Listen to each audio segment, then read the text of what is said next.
Hello guys, আসসালামু আলাইকুম। আপুরা ভাইয়েরা কেমন আছেন? আজকে রান্না করে কি জানেন? মসুরির ডাল, আস্ত মসুরি দিয়ে সাদাকের খিচুড়ি, মরিচ ভর্তা, সাথে আছে মরিচ ভর্তা। এমনি সাদা খিচুড়ি রান্না করতো আমার দাদি, অনেক মজা করে আমরা খেতাম।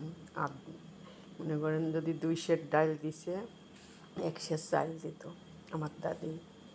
যে সময় নতুন মসুরি উঠতো, ওই সময় খিচুড়ি ডেকচি বোঝাই খিচুড়ি রান্দা সবাই মিলে আমরা আনন্দ করে খেতাম। আজকে আমি সেই খিচুড়ি রান্না করেছি, কিন্তু আমার কাছে তার কেউ নাই, আমার একাই খাওয়া লাগবে।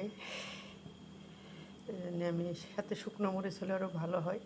এই খিচুড়িটা আমার আব্বারও অনেক প্রিয়, আমার আব্বাও অনেক পছন্দ করে এই খিচুড়ি। সাদা খিচুড়ি আর শুকনো মরিচ, সরষের তেল দিয়ে পেঁয়াজ মরিচ ভর্তা জমিয়ে যায় খাওয়া একবারে। আজকে আমি কাঁচা মরিচ দিয়ে ভর্তা করবো।